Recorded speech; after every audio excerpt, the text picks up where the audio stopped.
한상훈의 중국 이야기입니다.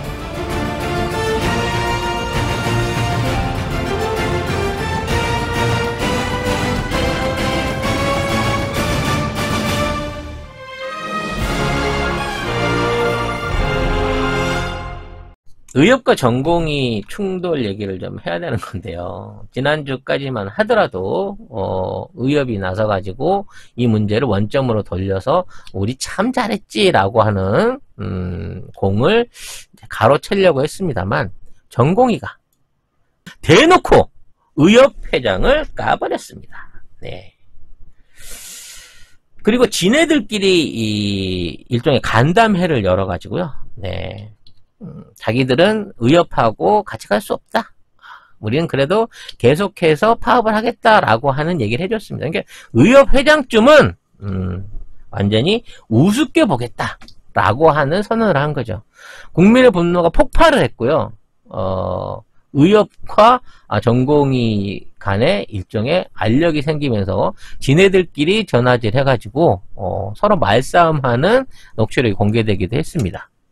그건 제가 보기엔 전공의 측에서 꺼내놓은 것 같아요. 그러니까 애초에 늘 말씀드려요. 지금 의협이라고 하는 게 대표성이 없어요. 20만 넘는 그 의료 면허 소지자가 대한민국에 있습니다만, 대한민국의 의료계를 이끌어가는 건 돈 많은 재벌병원들, 대학병원들, 그 애들이 전부 다 전체적인 어떤 그 행정이라든지 로비라든지 권력들을 독점하고 기득권을 독점하고 있는 거고요. 그 밑에서 어찌 됐거나 그 계파에 들어가 보기 위해서 애걸복걸 해야 되는 수련이들은 완전히 그들의 그 노예로 총알바지로 이용되고 있는 거고요. 규모가 크지 않은 병원의 개업이들이라든지 일반 의사들 같은 경우에는 아예 그들의 관심 밖으로 밀려나 있는 존재인 거죠. 그 과정 중에 이제 이거를 통합해서 움직이는 것처럼 보였던 의협도 그나마 의사가 아닌 전공의들한테까지 까일 정도로 아무런 내부 결속력이 없었던 겁니다. 그래서 벌써부터 의협 회장에 대한 불신미만이 올라가고 있죠. 그래서 의협이 저런 단체였어?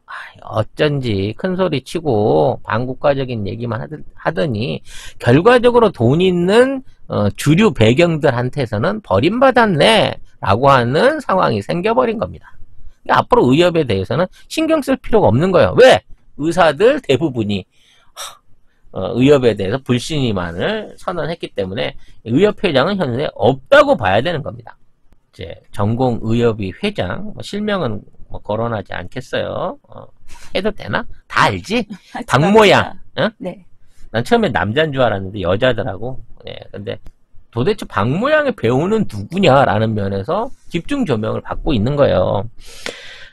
근데 이제 이 박모양의 근무지가 서울 삼성병원이야. 현재. 그리고 이 박모양의 출신 학교가 계명의대입니다. 계명의대. 그래서 뭔가 수상적인 연결고리들이 계속해서 이어지고 있는 거예요. 계명의대와 삼성의료. 제가 학력차별 이런 거 하려고 하는 건 아니겠습니다만, 이 계명대가 안철수하고 연결이 되고 있고요. 그 다음에 계명대 동산의료원이, 의료 관계자들이 가운을 벗어놓고 말하자면 파업에 들어갔는데 복지부 관계자가 와서 가운을 짓밟았다라고 하는 가짜 뉴스를 퍼뜨리기도 했습니다. 근데 그 계명대 출신의 전공의가 삼성병원에서 할 수 있죠. 실력이 뛰어나면. 근데 그러면 그 삼성병원의 후원을 통해 가지고 전공의 협의회 회장이 됐고, 그러면 그 전공의 협의회 회장이 된 사람이 누구의 말을 들었을 거냐? 계명대학교 그 학장이나 선배 말을 듣지는 않았을 것 같고, 기존에 이 뒤에서 지금의 작금의 사태들을 진행하고 있었던 그 배우에 대한 얘기들이 나오기 시작하는 딱 이 시점에 전공의를 해체하고, 개인적으로 이제 다 지도부를 해체하고 숨어버렸어요. 그러면서 개별적으로 활동을 할 거고, 그리고 파업은 계속된다라고 선언을 하고 있는 겁니다. 그러니까 이제 그 정부에서 이러한 파업 행위에 대해 불법 행위에 대해서 엄단하겠다라고 하는 조치를 시행하려는 이 시점에 기가 막히게 손절을 하고 게릴라처럼 숨어버린 거예요. 하지만 파업은 계속 하겠다는 거거든. 그럼 이 얘기는 뭐냐? 이 전공의 협의회가 없어도 이러한 파업이라든지 여기에 관련된 내용을 실질적으로 지시하고 운영할 수 있는 내부적인 세력가 남아있다고 하는 그 스스로의 고백인 거야. 결국 전공의 협의회는 아무 힘이 없고 그 뒤에서 각종 대형 병원의 주요 기득권 의사들이 지금 있는 전공의들 들쑤셨다고 하는 얘기만 계속해서 반복되는 거죠. 아무튼 그동안 의료 파업을 통해 정부한테 여러 번 성공했었던 의사협회는 이번에도 전공의들을 총알바지로 내세워가지고, 자기들의 의견을 관철시키려고 했어요. 아마 이제 공공의료 그 설립에 대한 법안이 주요 목적이기도 했겠습니다만, 저는 오히려, 일각에서 제기되고 있는, 400억, 리베이트 수사에 대한 일종의 면책을 원한 게 아닌가, 그걸로 딜을 치려고 했던 게 아닌가라고 하는 의심도 뭐 저는 일부 동의하는 부분이 있습니다. 근데 아무튼 중요한 건 이러한 기득권들이 피해를 볼 수 있는 상황을 줄이기 위해서 지금에 있는 사태를 가장 국민들이 위험한 이 시점에 던지지 않았나라는 데는 저는 동의를 하는데, 이 과정 중에 지금 의사고시에 대한 제대로 된 감사가 필요하다는 국민청원이 막 제기되고 있는 거예요. 얘네들이 의사시험 안 보겠다라고 이거를 거부를 하고 이걸 갖다 투쟁의 방식으로 걸었거든요. 아니 지들이 의사 되고 싶어서 자격증 시험을 보는데 왜 지들이 시험 안 보는 게 투쟁의 대상이 될 수 있지 저는 이해가 안 돼요. 국가가 원리 원칙대로 처리한 겁니다. 네. 연장 시한 주고 그때까지 접수 안 하면 이건 실기시험이고 뭐 하기 때문에 거기에 대한 응시를 앞으로 추가로 안 하겠다, 안 받겠다 올해는. 그래서 18%만 등록했다고 하니 80% 이상은 자동 유급이 되는 거예요. 의사 자격증 못 보는 겁니다. 근데 이 와중에 의사고시 자체가 문제가 있다라는 청항이 계속해서 만들어지는 거예요. 왜냐? 의사고시라면 굉장히 어려운 시험일 거 아니에요. 국가가 내줄 수 있는 자격증 중에 가장 어려운 시험 중에 하나가 저는 사법고시 그리고 의사고시라고 생각을 한단 말이에요. 근데 이 의사고시의 평균 합격률이 98%라는 거야. 네. 운전면허 시험보다 더 쉬워. 저도 국가고시 뭔지는 밝힐 수 없지만 제가 본 것보다도 높아요. 그러니까 이 어려운 의사시험에 의대만 나오면 98%가 합격을 하는 이 놀라운 이유가 뭔가에 대한 의구심을 처음으로 국민들이 가지기 시작했다는 거예요. 내부적인 폭로에 의하면 말이죠. 지금 의사고시 자체는 이제 이론 시험하고 실기 시험이 나눠져 있어요. 근데 의사 시험은 필기를 실패해도 실기를 잘 보면 통과가 될 수 있는 시험이라고 합니다. 이 패키지인 거예요. 실기 비중이 더 높다는 거지. 그만큼. 근데 이 실기 시험을 통해서 시험을 볼 때, 이게 이제 절대평가야. 상대평가가 아니라. 그러니까 어떤 이러이러한 과제를 잘 처리를 하게 되면 거기에 대해서 합격을 시켜주는 절대평가인데, 이 시험을 보는 애들이 1차 시험을 한꺼번에 전국에서 동시에 볼 수가 없잖아, 실기시험을. 심한데? 그러니까 이걸 순차적으로 보는데, 일기시험을 볼 때 진짜 공부 잘하는 애들 1차. 그러니까 여러 번에 나눠서 실기시험을 보는데 1차 시험을 보러 들어갈 때 공부 잘하는 애들이 가가지고 그 시험을 보고 합격을 해온 다음에 그 방식을 족보 같은 방식으로 해가지고 그 다음 시험 보는 애한테 알려준다는 거야. 컨닝이 있다는 거야. 무슨 류의 실기시험을 보는데 이런 걸 신경 써서 이렇게 하면 합격이 된다라고 하는 모범 답안을 만들어서 다음 단계 사람들한테 나눠준다는 거지. 그런 방식으로 합격률을 98% 높인다는 거야. 그래서 이걸 족보라고 한다는 거예요. 그래서 조민양 같은 경우에도 이번에 의사고시를 보는데 거기에 의사들이 비웃는 일종의 SNS 문제. 족보 없이 너 합격할 것 같으니? 뭐 이런 얘기가 있었다 그래요. 와, 그 얘기가 뭐냐? 쇼킹하다. 애초에 이 시기 시험을 봐서 이런 것들을 대리해주는 세력들이 있다라고 하는 내부적인 고발을 자체적으로 이제 SNS를 통해서, 페이스북을 통해서 제기가 된 거고, 여기에 대한 조사를 하자라고 하는 청원이 지금 빗발치게 올라가고 있는 겁니다. 그리고 이런 이번에 시험 안 본다고 거부했던 애들 네. 구제해주지 말자라는 청원이 지금 50만 원을 육박하고 있어요. 단기간에. 봐줄 필요 없다는 거야. 왜 걔들한테 특혜만 주냐고. 그리고 정부 차원에서도 이러한 시험에 들어가는 비용이라든지 절차의 준비가 있기 때문에 이제 지금 있는 사람을 구제해주기 위한 별도의 방식을 할 수가 없다는 거야. 그렇게 하려 그러면 최소 2달에서 넉 달을 연기를 해야 되는 건데. 아니, 구제라는 말이 없었죠. 무슨 국가고시에 구제가 어딨어요. 그러니까 보라 그래서 지들이 안 본 걸 구제해준 사례가 언제가 있었냐고. 시험 그럼 내가 시험 못 봤으면 내일 나 시험 그거 다시 볼게 하는 얘기의 주장이랑 똑같은 거 아니야. 이거야말로 진짜 상대적 박탈감이다. 그래서 시원하게 드시면은 정말 맛있습니다. 원래 제첩은 5월 제첩이 최고로 실하다. 재구매가 계속. 자, 화개장터 가시게 되면은 고향 식당도 꼭 들러주시고, 자, 500g 2인분 10개를 5만 원에 무료 배송해 드립니다. 상대적 박탈감이 어디까지 돼 있냐면 말이죠. 의사들은 군대를 가야 되잖아요. 근데 예를 들어 자기가 의사고시를 떨어졌어. 네. 그래서 이제 인턴도 할 수 없고 뭐 또 할 수 없어. 그럼 당연히 군대를 가야 되잖아. 근데 내가 내년에 의사고시를 보겠습니다 라고 하는 의사만 바쁘면 병무청에서도 1년을 무단으로 연장을 해준다는 거야. 바로. 의사고시에 떨어지거나 의사고시를 앞두고 있는 사람이 영장을 받아도 나는 의사고시 볼 거예요 라고 하면 그냥 최장 1년을 병무청이 그냥 봐준다니까? 이런 특혜도 의사들만 누리고 있는 특혜인 거예요.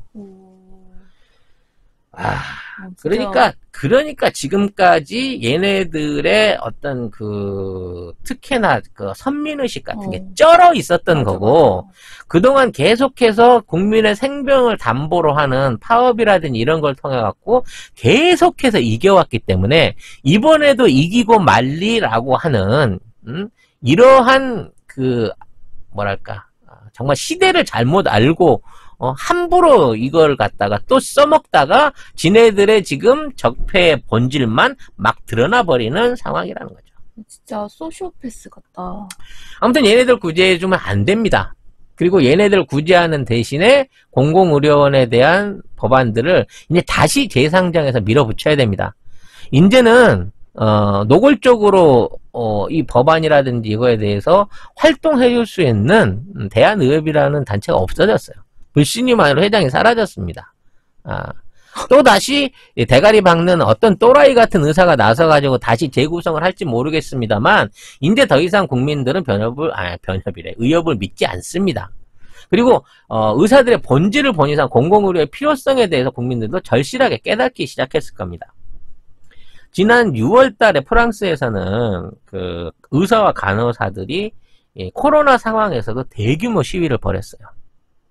코로나가 한창일 때 뭐라고 했냐면 공공의료 확대하라고, 공공의료원 늘리고 의사 고용 확대하라고. 코로나 때? 코로나 때 올 6월 달에. 왜? 지금 있는 상황에서 의사가 부족해갖고 공공의료가 부족해가지고 의사들이나 간호사들이 너무 힘들어서 죽을 것 같으니까 왜 이 공공의료는 확대를 안 하냐라고 시위를 했던 나라가 프랑스라는 거예요. 그리고 독일 같은 경우에도 최근에 독일은 이제 코로나에 대해서 어느 정도 유럽에서는 성공하고 있는 국가고 OECD 국가들 중에 의사의 국민 숫자도 많은 편입니다만은 의사 증원 50%를 증원하기로 결정을 했습니다. 왜? 앞으로 코로나가 지속적으로 늘어나고 감염병이 늘어날 수밖에 없는 이 상황에서 지금으로도 부족하다 그러고 독일은 국가와 의료계가 합심을 해가지고 무슨 갈등 없이 그냥 50% 증원에 그냥 동의를 해버린 거예요. 물론 독일의 의사들은 우리나라 같은 어마어마한 특권들을 가지고 있지는 못하죠. 지금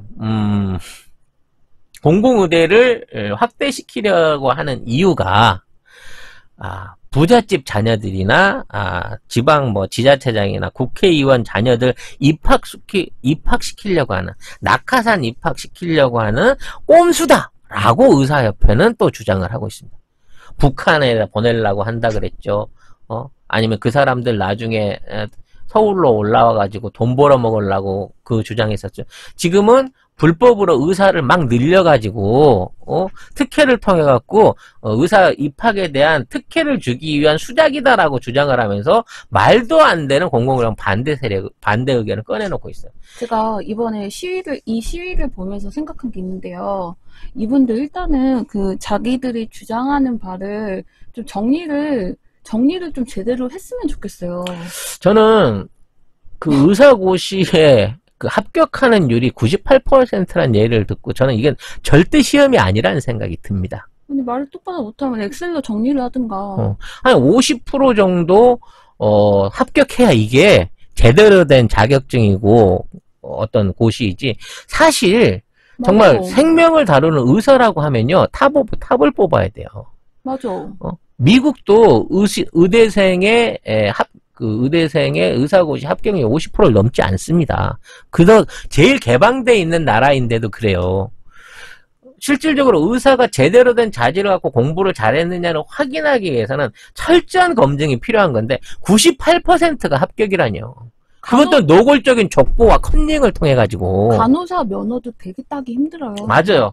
간호사보다 더 따기 쉬운 게 의사 면허가 되는 거예요. 졸업만 하면 따지네. 이렇게 막 의사가 쏟아져 나오는 과정 중에 좋은 자리 차지하려고 하니까 교수 눈에 들어야 되고, 무슨 교수가 시키면 무슨 짓이라도 해가면서 그 난리를 쳐야 되는 거고, 지금 의료계가 어렵다, 의료 인력이 부족하다, 이 난리를 치는 과정에도 제약사나 의료기 납품업체 영업사원들은 주말을 못 쉰다 그래요. 맞아요. 의사들 높으신 의사들 골프 치러 나오시거나 어디 놀러 나오셨을 때 그 자리 참석해서 법카로 그거 계산해줘야 되기 때문에 오히려 더 바쁘대. 도대체 바쁘다는 의사들이 왜 이렇게 골프 칠 시간 많고 룸사롱 자주 가고 기대고 바라는 게 많은지 그것 때문에 아주 지긋지긋하다는 거야. 이게 우리 의료계 병폐인 거예요. 지금 검사, 의사, 언론계 기자들, 이 모든 식기들이 하는 짓거리들이 하나같이 똑같이 닮아있다는 거다. 이들이 적파의 한 몸통인 거예요. 아니 이렇게 치겠다 할 거면은 이쯤 되면은 의사 면허증이 아니라 사실은 의사 수료증을 줘야지. 그렇지. 졸업장이랑 뭔 차이가 있냐고. 근데 그 와중에다 떨어진 2%는 뭐냐? 졸았나? 야, 공부를 못해도 아주 더럽게 못하는 애들인가 봐요. 네. 하여튼 의료계에 대한 어떤 반감, 그리고 여기에 대한 일종의 이제 적폐 세력 해소에 대한 국민적 욕구가 마구 부풀고 있습니다. 이게요, 일종의 민물 맑음 효과 같은 것처럼 느껴져요. 그러니까 기레기들이 거짓말을 하고 의료계가 이렇게 지들 속에 빤히 보이는 파업을 하고 기독교계가 저런 짓거리들을 하는데 일반적으로 나라가 혼탁하고 사회가 어지럽고 국민들이 이러한 사안을 제대로 볼 수 있는 현명한 판단이 눈을 못 뜨던 시절에서는 그게 그런가 보다라고 생각이 되고 다 정부 탓인가 보다 생각이 되고 그 의사나 검사나 기자들이 이렇게 얘기한다 그러면 그게 맞는 사람들이겠지, 좋은 대학 나와서 똑똑하게 공부 잘하는 사람들 말이 맞겠지, 이렇게 어리석게 믿어두던 시절이 있었지만 지금은 그게 아니라는 거예요. 그리고 이렇게 투명해지고 공정해지고 맑아진 사회 안에서 이따위 특혜를 위해서, 자기들의 기득권을 위해서, 자기들 이득을 위해서 이러한 협잡질을 하는 거는 지금 너무 국민의 눈에 선명하게 잘 보인다는 거야. 니들 시대를 잘못 골랐어. 그나마의 기득권이라고 유지하려고 하면 숨어서 아닌 척, 모른 척 하고 살았어야 되는데 굳이 드러나서 두더지처럼 머리를 들이밀고 나를 때려봐, 때릴 수 있으면 때려봐, 때려줄게. 기다려. 그러기 위해서 우리가 투표에서 승리한 거고, 우리 대통령을 믿고, 우리 정부를 믿고, 그 정부와 함께 가고 있는 거예요. 코로나도 이겼는데, 니들 20만이 아니죠. 여기 소속돼 있는 거. 800명, 한 700명 되는 기득권 의사들, 재벌 병원들, 대규모 대학병원들 의사들의 카르텔을 유지시키기 위해서 이따위 짓거리를 하는 거를 그냥 용납하고 두고 볼 것 같아요? 절대 그렇게 그냥 두지 않습니다. 네. 니들은 이미 돌아오지 못할 다리를 건넜다라고 얘기해 드리고 싶네요. 개혁을 하려고 하다 보니까 이렇게 한꺼번에 여러 군데서 여러 가지 적폐들을 동시에 정리할 수 있는 에너지가 생깁니다. 마치 재활용 수거 쓰레기를 치우려고 하는데 쓰레기들이 나도 치워주세요. 아니면 나도 한번 치워봐 라고 배짱으로 대가리를 들이밀고 있는데요. 하나하나 출연해서 발본색원해서 깨끗하게 청소해 주시기를 정부 관계자들한테 부탁드리고 싶네요.